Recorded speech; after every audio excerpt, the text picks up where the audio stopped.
Quais os passos para começar uma vida de oração? Já fez essa pergunta em algum momento da vida?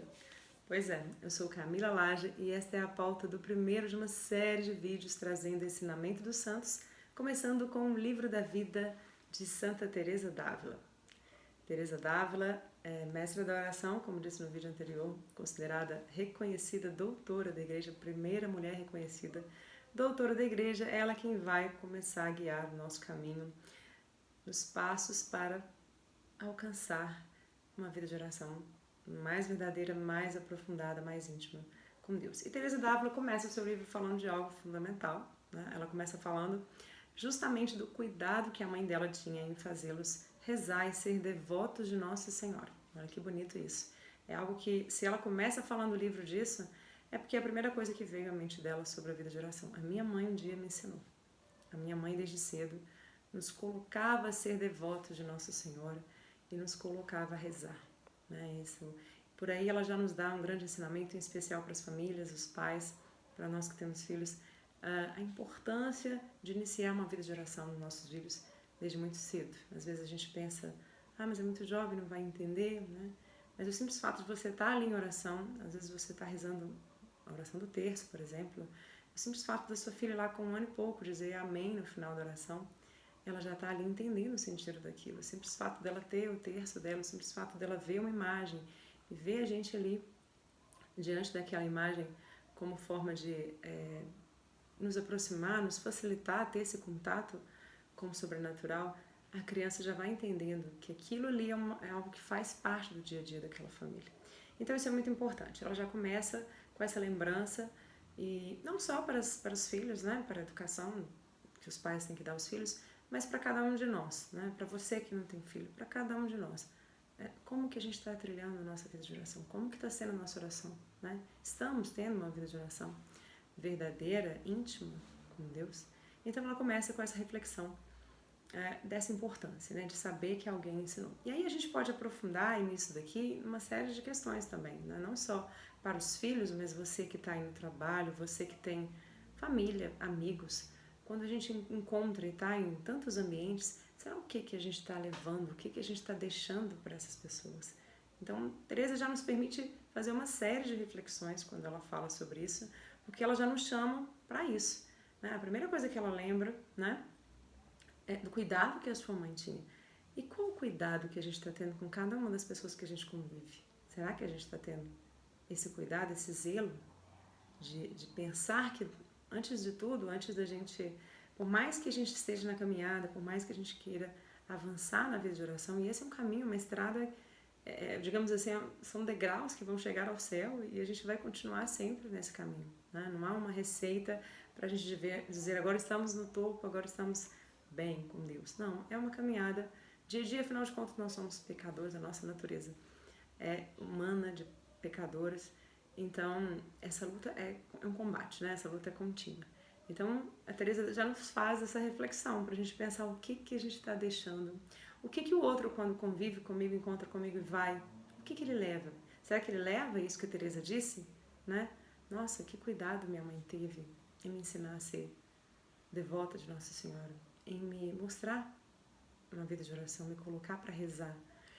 Então, que a gente possa ser, né? Já começando esse livro, já antes de terminar a pauta dos primeiros capítulos, que a gente possa lembrar daquilo que a gente possa deixar para o outro, né? Do que a gente está deixando para o outro, do que há de Deus em nós, porque nós somos templos do Espírito Santo. O que a gente está deixando para o outro enquanto templos do Espírito Santo? Essa é a primeira reflexão. E vamos lá para o livro, vamos voltar aqui à pauta do livro, né?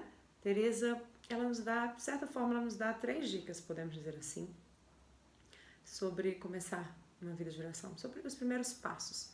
Né? Ela começa falando que ela se juntava a um irmão de idade próxima dela para ler a vida dos santos. Essa é a primeira dica fundamental que ela dá e é o que a gente está vivendo aqui, né? Tentando partilhar a vida dos santos, começando aí por ela. Então ela fala que ela se juntava ao seu irmão para ler a vida dos santos. Essa é a primeira coisa. Para quem gosta de anotar e quer cumprir, quer seguir de fato um caminho de oração, anota aí. Ler a vida dos santos. Segunda coisa, ela procurava a solidão para rezar. Isso é a segunda dica. Isso aí é uma segunda informação que ela nos dá. Terceira coisa, Teresa se encomendava à Virgem Maria diante de uma imagem de Nossa Senhora. E ela relata dessa forma, vou ler para vocês. Lembro-me que, quando morreu minha mãe, eu tinha a idade de 12 anos, ou um pouco menos. Assim que comecei a entender o que havia perdido, fui aflita até uma imagem de Nossa Senhora e supliquei a ela, com muitas lágrimas, que fosse a minha mãe. Parece-me que, ainda que tenha sido feito com simplicidade, me valeu, porque reconhecidamente encontrei essa Virgem soberana em tudo quanto encomendei a ela. E por fim, ela me voltou para si. Incomodava-me agora ver e pensar no que deu não ter eu ficado inteiramente nesses bons desejos com que comecei. Aqui ela faz uma reflexão de quando ela se entregou, quando ela perdeu a mãe dela, ela se entregou à Virgem Maria, pedindo que ela fosse a sua mãe verdadeira, que ela fosse de fato a sua mãe. E aí ela reflete que pena que ela não seguiu a vida com aqueles pensamentos que ela tinha ali quando era nova. Então, a vida é assim, altos e baixos, a gente aprende, esquece. O importante é a perseverança, para que a gente consiga crescer na vida de oração. Então, resumindo aqui, Teresa nos deu 3 importantes dicas para a gente poder anotar e ver se de fato, porque às vezes a gente acha assim, eu estou vivendo uma vida de oração, eu rezo, eu busco a Deus, enfim, cada um tem um conceito do que é vida de oração. E às vezes a gente acha que está vivendo da melhor forma e às vezes está faltando detalhes pequenos, né? Como ela disse, vamos relembrar aqui, a primeira coisa que ela disse, ler a vida dos santos. Já é um exercício que a gente está fazendo aqui. Ler a vida dos santos. O quanto a gente aprende, o quanto a gente vai partilhar daqui para frente e vai ver o que é possível aprender com os santos. Segunda coisa, procurar solidão para rezar. É claro que nem sempre a gente consegue solidão para rezar, nem sempre a gente consegue rezar concentrada, né? Eu sou mãe, sou esposa, então eu sei que a realidade você está em casa, você está cuidando do filho, da sua casa, do seu esposo, fazendo as coisas e em contato com Deus, em oração, ali em comunhão com Deus, às vezes ouvindo alguma coisa, às vezes rezando mentalmente. Então, Deus acolhe essa nossa oração. A própria Teresa d'Ávila fala algo do tipo oração das panelas, né? Então, assim, Deus acolhe essa nossa oração. Mas ainda assim, a gente precisa ter criatividade, acho que essa é a palavra. Criatividade para ter um tempo só para Deus. E aí cada um faz a sua forma. Minha família acorda, tem filhos pequenos, acorda um pouquinho mais cedo.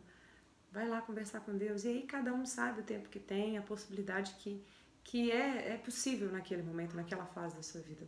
Mas é importante reservar esse tempinho aí para estar sozinho diante de Deus, né? É importante também, em outra oportunidade que quero falar mais, a gente ter um espaço, a gente ter um cantinho, né?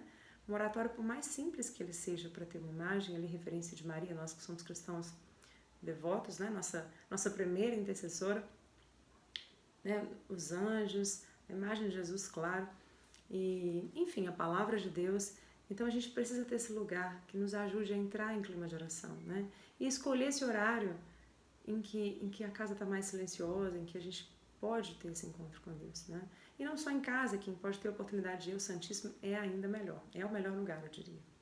Então, essa é uma questão importante, procurar a solidão para rezar. A gente precisa, em especial no mundo de hoje, né? A gente está tão no barulho, a rede social traz tanta coisa, tanta poluição sonora, visual, de coisas que não nos agrega nada.